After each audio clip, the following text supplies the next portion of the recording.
Hello and good Wednesday morning, everyone. We're coming to you early today with the Kaiser Report. I'm John. I'm here with Kaiser, who's resting on the couch. He has a big day to look forward to today.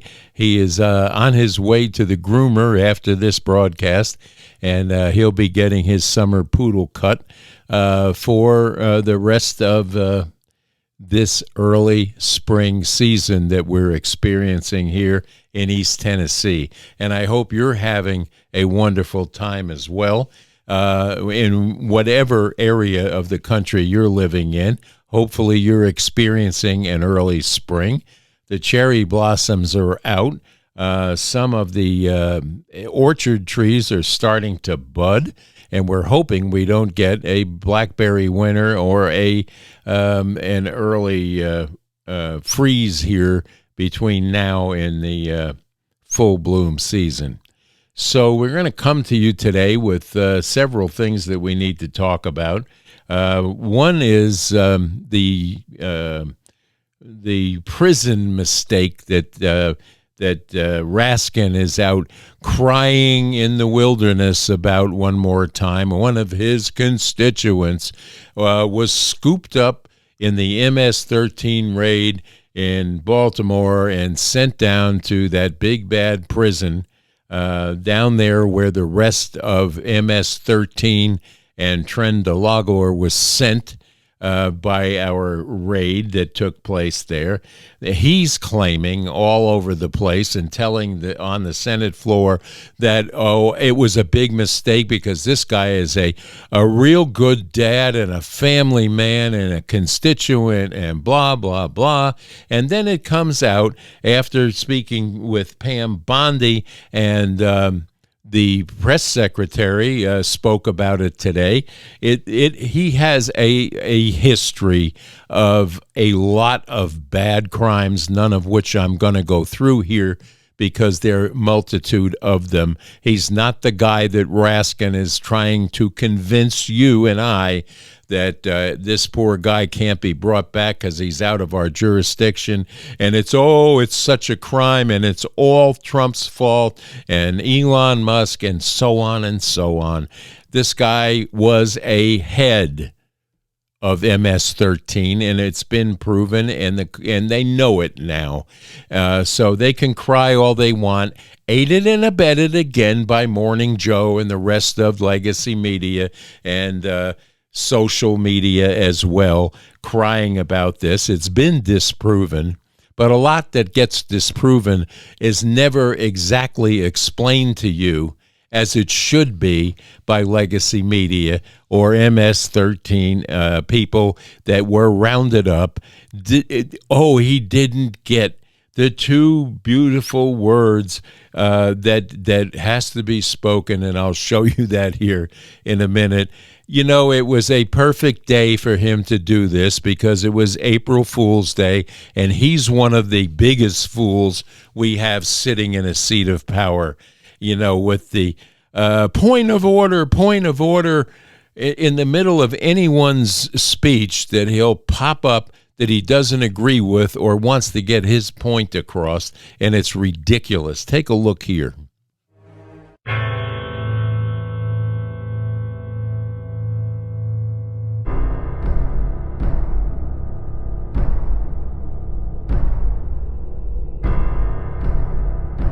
His name's Kilmer Garcia. He's a Marylander married to a U.S. citizen who has a 5-year-old son with autism. And he went to pick up his son, but he was picked up first by ICE. And then he was shackled and put on that airplane and shipped off to the torturers of El Salvador without ever having the benefit of those two most beautiful words in the English language, due process. He never saw a judge. Nobody ever told him what he was being charged for. Nobody ever told him that there were any charges against him. And he was sent to a mega prison run by the self-proclaimed dictator of El Salvador. And yesterday, you know what happened, Mr. Chairman? The Trump administration admitted that it had made a mistake.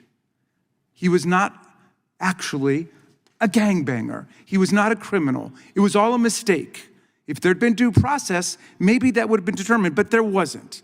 But they put him on that plane and he's El Salvador. Well, all's well that ends well, right? No.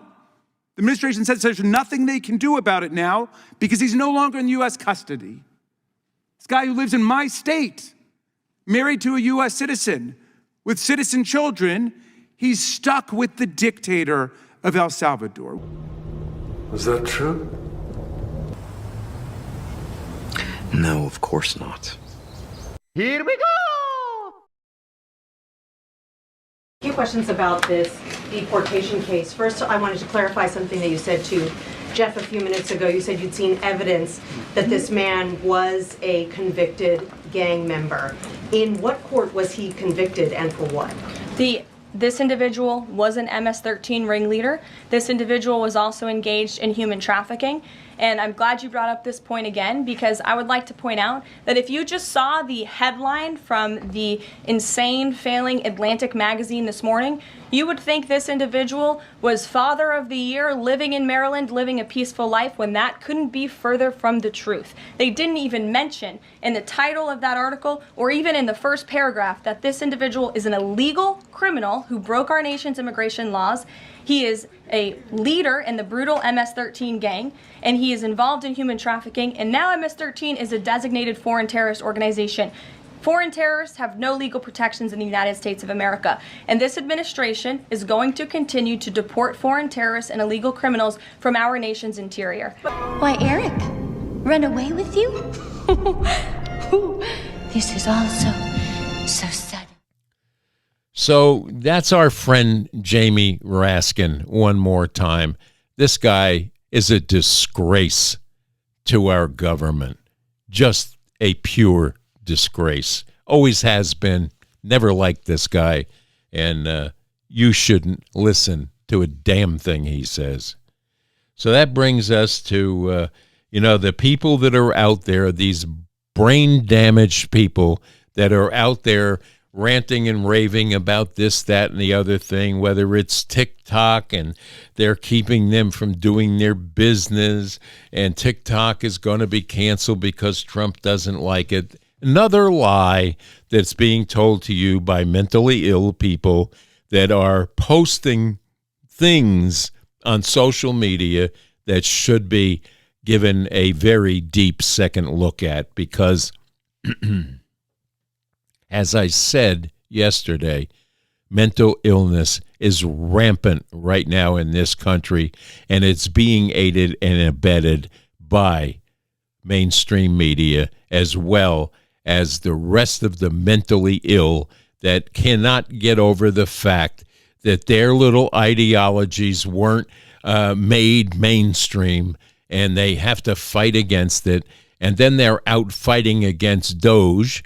They're out fighting against Elon Musk, who is just doing what he needs to do to get this country back on track the way it should be, and look for the waste and mismanagement of yours and my tax dollars that have been misappropriated, and in some cases out and out given to fraudulent people doing fraudulent things with our money and getting away with it.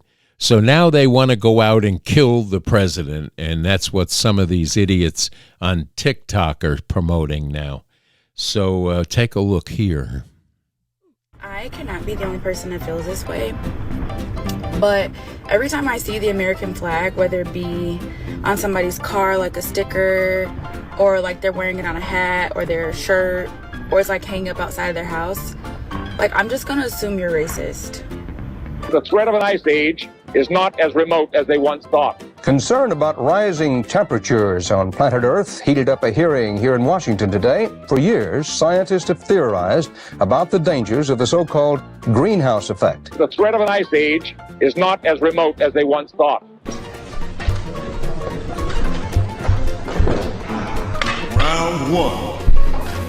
Fight.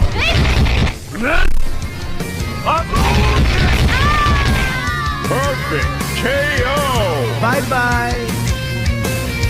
If Donald Trump bans TikTok on April 5th, 5 days before before I'm supposed to launch my jewelry brand in New York City, Luigi Mangione will look like a fucking cakewalk next to me. Luigi Mangione will look like a fucking cakewalk next to me.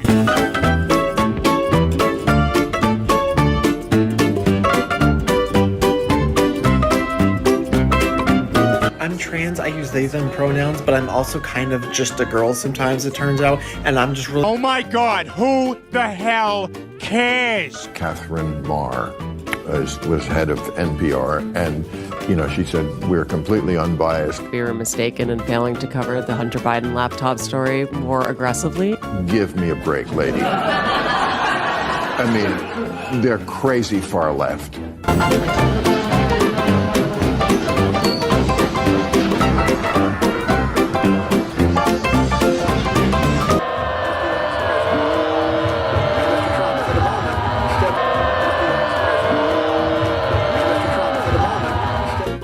These people need serious, serious mental help.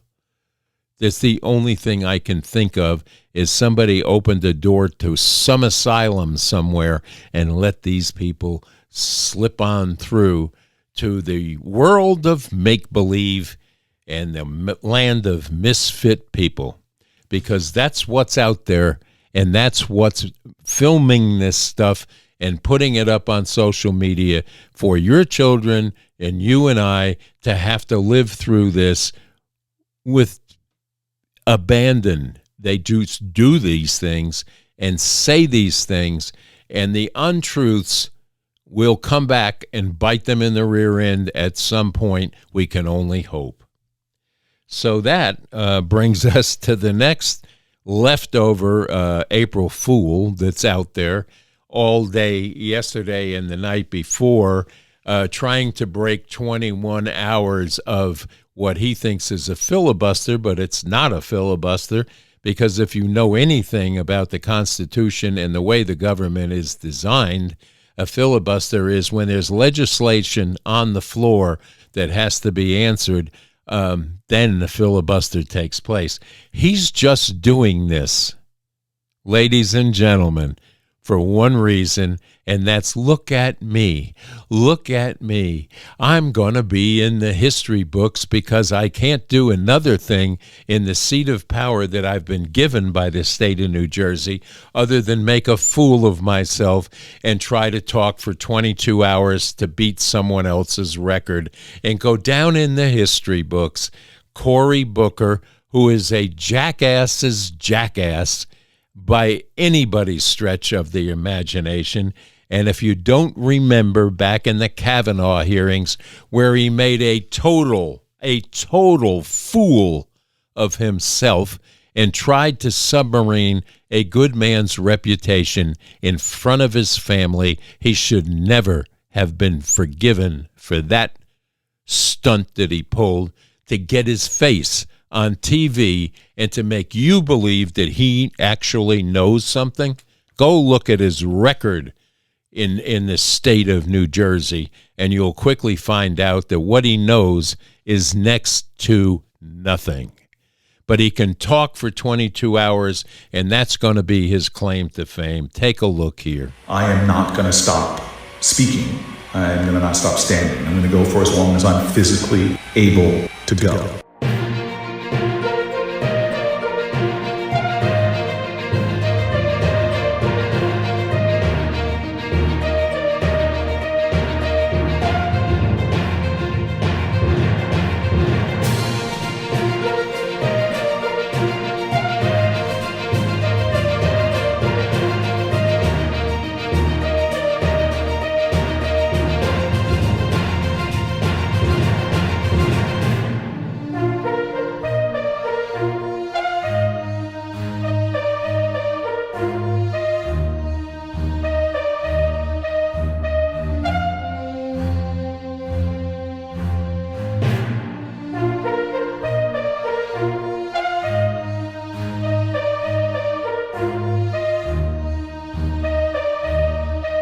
Yesterday,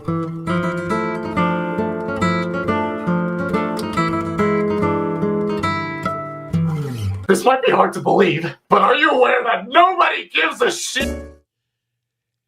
interesting at best. We've got Cory, the idiot booker that can talk for 22 hours straight, make himself sick, but he even cheats at that. He has to take a break, to have someone come in and say, I have a question. Oh, I'm not going to relinquish my time, but I'll take that question. And that gives him a 10-minute break, 15-minute break, whatever it takes for the other guy to talk a little bit and then punctuate his little speech with a question at the end so Booker can get away with taking a break for his little voice. That's cheating, but he's very adept at cheating, just as his entire party knows how to do. So don't even get me started on their cheating ability.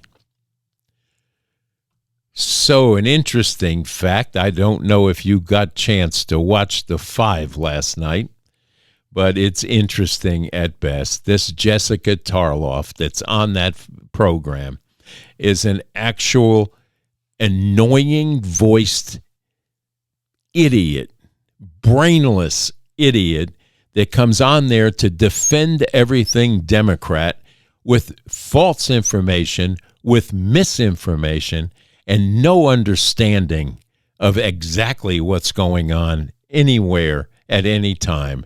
And yet they keep putting her on The Five.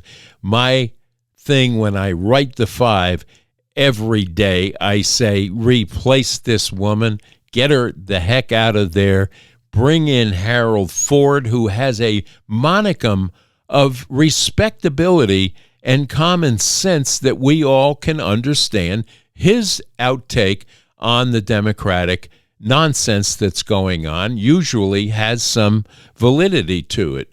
This one will not listen to anything, and it's always a gotcha, and it's always misinformation giving out to the viewers of The Five, and it happens on a regular basis.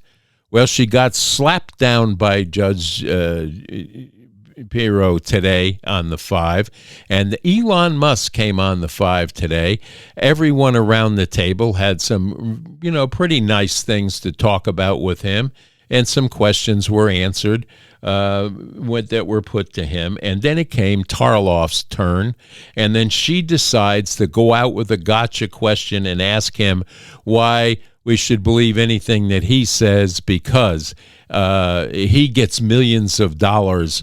In other words, he is stealing money is what she's trying to paint a picture of in her own stupid little way. She goes on that show and has no business being on that show, trust me. But she's there, and she goes and appears on other programs on Fox, too. She is the voice of the Democratic Party for Fox. Anyway, let's take a look right here. Well, liberal Tesla lover here. My sister has two in her family, so have not thrown any Molotov cocktails recently, but I wanted to talk to you about what Doge has been doing. So you've been making cuts to a lot of the agencies that have open investigations and regulatory battles with your companies. At the same time, you continue to get billions in government contracts. Tesla gets billions in subsidies. How do you explain that to the American people? Well, everything that Doge does is an open book. So I think the most transparent action, the most transparent organization in government ever. Every single Doge action is listed on the Doge.gov website. It's also listed on the X handle. So if anyone has a concern about any one of those actions, they can bring that up. They can raise that. And I do want to say, sometimes we make a mistake. Nobody bats 1,000. We will at times make a mistake, but we'll act very quickly to correct it. I am under such an extreme spotlight, so much scrutiny, that it's literally impossible for me to get away with anything nefarious. And obviously, nor do I wish to. So this is a case where we have radical transparency. We're actually willing to admit that we do make mistakes. Often people are not willing to admit they make mistakes, but we are. But we want to emphasize we fix them quickly, and we're trying to do the right thing for the American taxpayer, for the American people. And I think history will be the judge that what we've done here and what we're doing is a very good thing for the strength and future of America. Okay. So, Elon, for one last time, why don't you remind the viewers why the election in Wisconsin is so important to America as well as the Trump agenda? This woman is next to ridiculous and needs to be put off that show and any other show that she's paid to be giving her opinions on Fox for. Or any other network for that reason. She would be a great asset to Morning Jerk over on MSNBC and his commie wife, Mika. She would fit right in there, right next to Al Sharpton, with all the misinformation that they spread every day, every morning. She would fit right in. So maybe they should give her a ring and see if they could outbid Fox for her. God bless her. Goodbye is what I would like to say. But we still have to listen to her annoying voice and her stupid looks every day on the 5 that she's there. Bring back Harold Ford.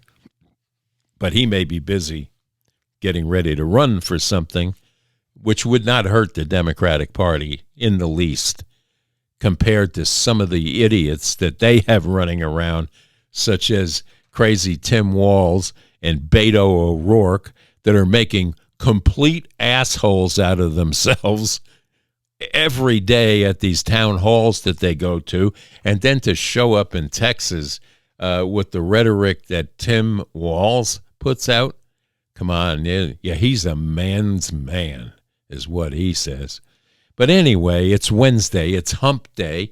We're getting ready to follow into a good weekend, and we're looking forward to what's going to be said in the Rose Garden speech tomorrow about the tariffs and the like from President Trump. And I'm looking forward to that, and I'm hoping that what is said will be a benefit to not only us, but traders around the world, that we can get these tariffs into negotiation processes that will benefit us, benefit our manufacturing here, and so on, as he is saying that will happen. So let's get off of Elon's back. Let's get off of the President Trump's back, because he is doing what's correct for this country and weeding out the people that have hurt this country, have stolen from this country, and continue to try and cover up corruption and fraud throughout our branches of government that need to be cleaned out. Draining the swamp is going to be very difficult because you have swamp creatures on both sides of the aisle that need to be weeded out and figure out how they became millionaires and billionaires while sitting on a salary of $190,000 a year. And the insider trading that was the Pelosi family coat of arms for the entire 4 years or 40 years that she's been hanging around Congress, doing nothing but causing problems. When she ripped up that speech in last Trump administration at the State of the Union address, she should have been jailed then. And they let that go because no one in the Justice Department had a backbone to do anything about it. And that situation has changed, my friends. It's changed for the better. And we're going to clean out the fraud and corruption, whether they like it or not. It's coming to the surface. It's bubbling up, and very soon we'll be able to see the entire rotten substructure that is our government under the last corrupt administration that sat in government for 4 years and had to follow iridescent tape in someone's house to find the bathroom. And that is the Kaiser Report for this Wednesday. God bless you all, and remember, stay safe, stay strong, and stay tuned to the Kaiser Report for your further commentary and funny memes and situations that are taking place. God bless you all. Bye-bye now.